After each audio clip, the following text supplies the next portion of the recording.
autists by nature, simply because they've never met any deaf or hard of hearing people. They don't know.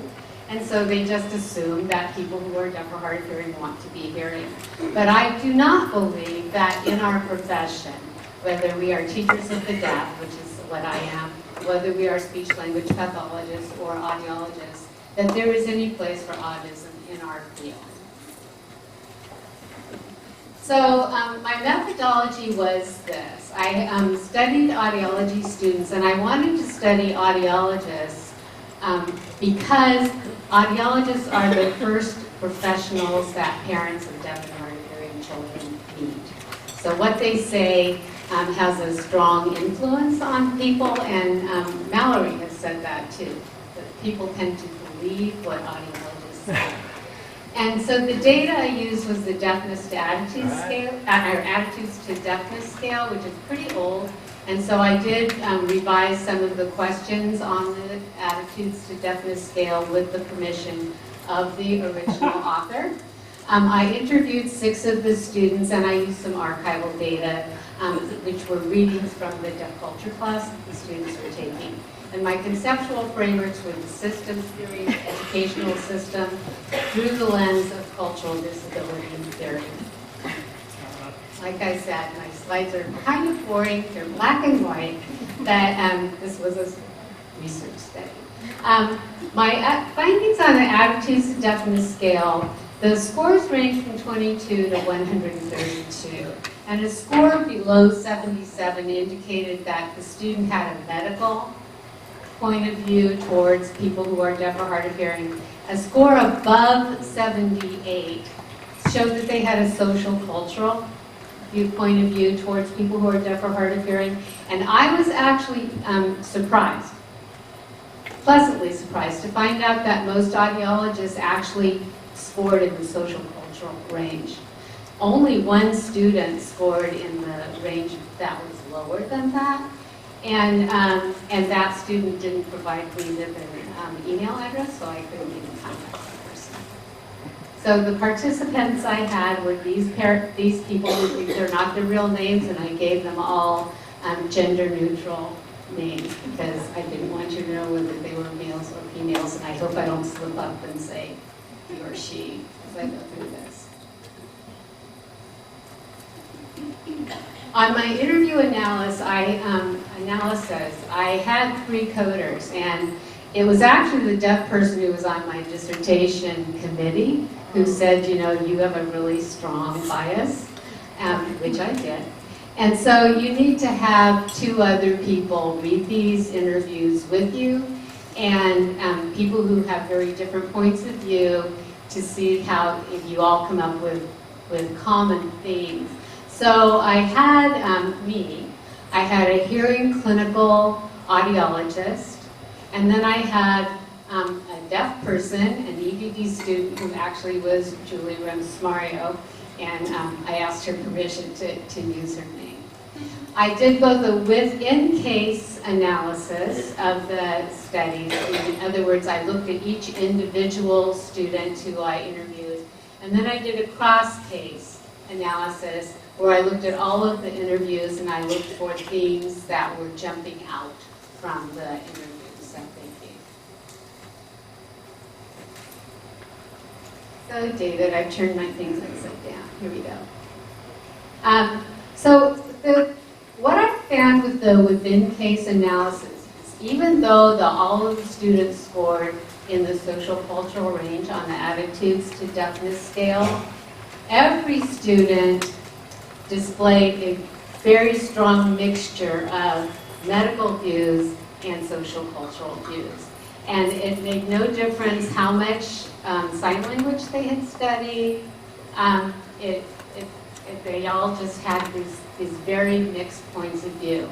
And sometimes within an individual student, their points of view conflicted with other points of view that they expressed.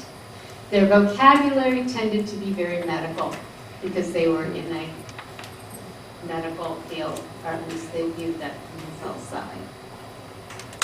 Some examples that I pulled from the interviews that they gave were these. So some of the things that they said that not only I viewed as very medical, but the two coders who worked with me found were, one, we said we need to give them some time to accept that their baby isn't perfect. So I underlined the word "isn't perfect" there because they were looking at that we need to give them some time to realize it. This baby's death isn't perfect. Well, the baby is perfect. We think it's just my duty to diagnose it, tell how bad it is, and to tell them exactly what it is.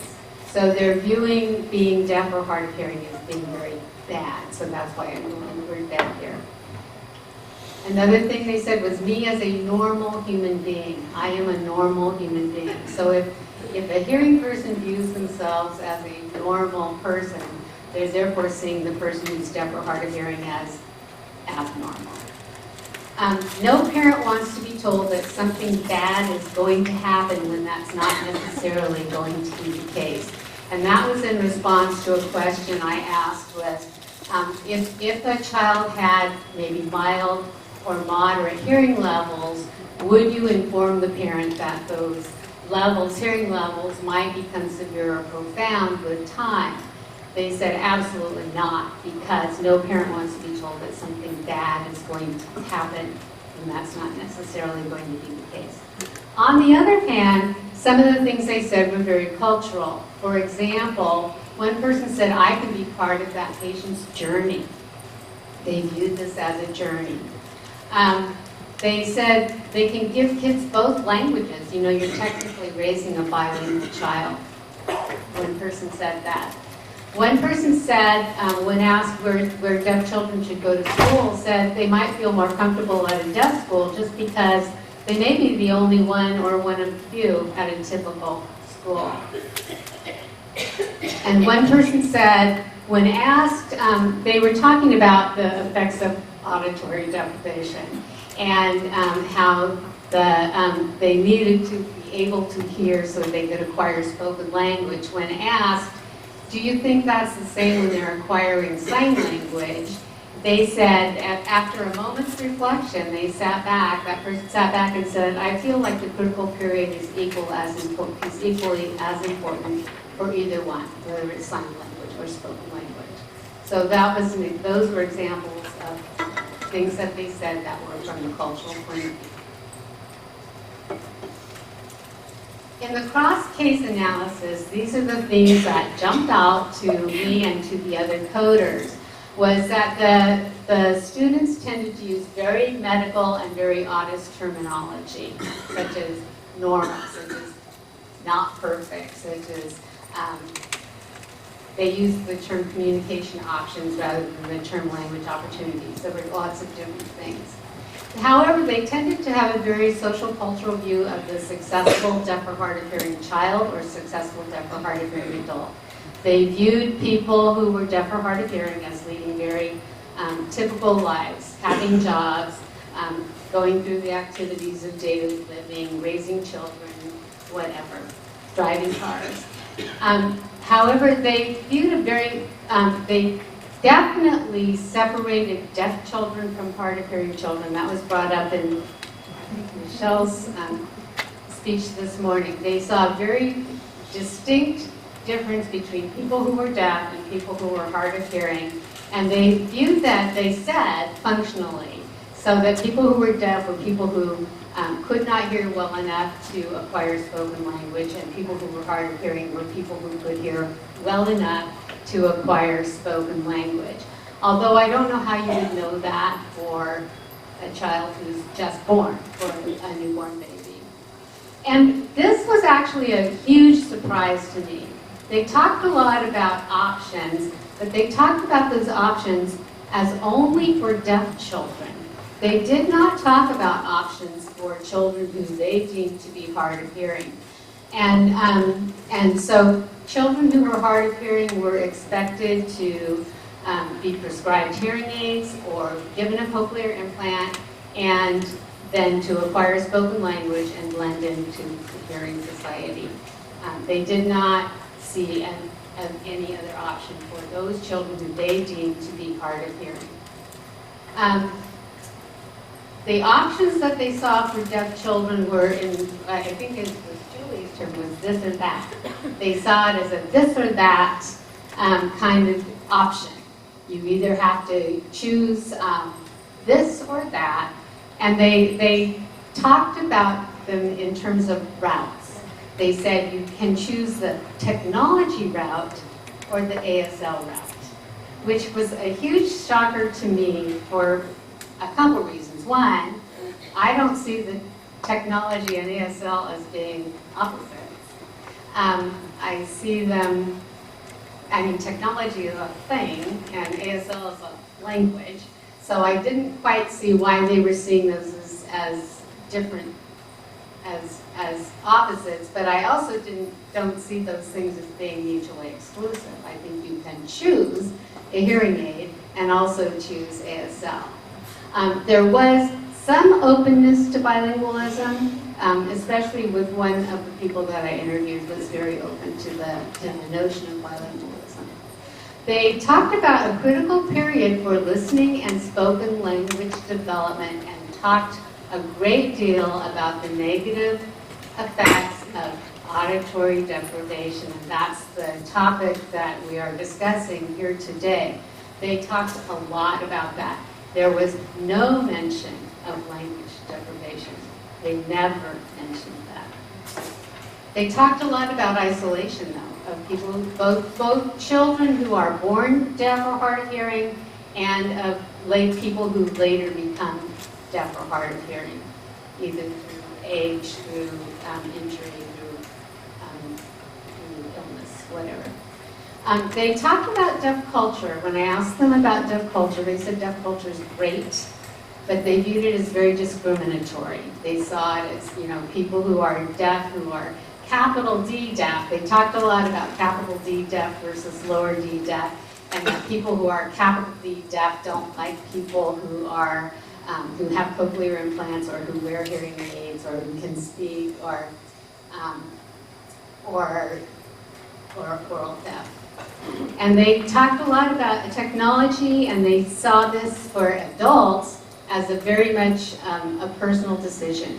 So they saw their job as giving options and then letting the person decide. But for children, they said parents decide for the children. And the two people who scored the lowest on the auditory, on the Attitudes of Deafness scale, and who had never taken sign language themselves, both said that they would encourage spoken language and technology. In terms of ASL, they very much viewed ASL as a true language, and I think it was Wyatt who said that people in our field don't view it as a language, but they did. All of the people who had sign language, 4 of the people that I interviewed had sign language before, and they all said they wish they could sign better. However, all of them, and all 3 of us coders noticed this, that they did prefer spoken language to sign language. They saw it as superior. And sometimes they were apologetic about that choice. Sometimes they said, sad to say, but a kid who can speak is better off than a kid who can't speak. Or, I'm sorry to say this, but the kid who can talk is going to be better than the kid who can't talk. Sometimes ASL is seen as a last option. And so they would say, of course we support sign language for kids who need it. And when I hear that term, for kids who need it, I automatically think that you're then throwing sign language into the category of a necessary evil. And I had actually put that in my dissertation. You see sign language as a necessary evil. But the audiologist who was a coder kind of cringed at that, and my committee chair kind of cringed at that. So I changed it to the ASL seen as a last option. The 2 students who had not taken ASL, again, very much would encourage spoken language because they saw that as preferable to sign language.